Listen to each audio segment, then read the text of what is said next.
নানুরকে যারা সন্ত্রস্ত করে রেখেছিল তাদের আগামী দিনে এক এক পর এক অ্যারেস্ট হবে, এটা দেখবেন। গ্রেপ্তার তো হচ্ছে ভাই, এক এক করে গ্রেপ্তার হচ্ছে। বহু যারা দুর্নীতি এবং ক্রিমিনাল আছেন তারা তো অনেক জায়গায় লুকিয়ে আছে, ঠিক সময়ে খুঁজে বার করা হবে। একের পর এক স্টেপ নেওয়া হচ্ছে। কি মনে হচ্ছে প্রশাসন কি এখনো তৃণমূলে সাপোর্ট করছে? কোথায় ভাই, প্রশাসন তো তার খোলা অর্ডার ছেড়ে কাজ করছে। সারা পশ্চিমবঙ্গে প্রশাসন যা কাজ করছে, তো সেখানে তো আপনারা দেখতেই পাচ্ছেন তুরন্ত অ্যাকশন নেওয়া হচ্ছে।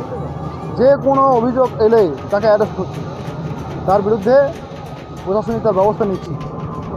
প্রশাসন তার শক্ত হাতে কাজ করছে। আশা করি নানুরের প্রশাসন, এখানকার যারা ওসি আছেন, এরাও শক্ত হাতে কাজ করছেন।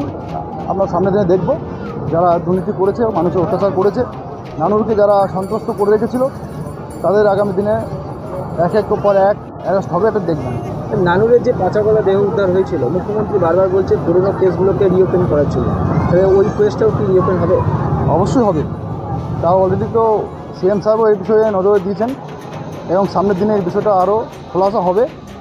একটু ওয়েট করুন, সামনের দিনে দেখতে পাবেন যে যারা এই অভিযুক্ত যারা আছেন তারা একের পর এক তারা বেরিয়ে আসবে, অ্যারেস্টও হবে, তাদের সাজাও হবে।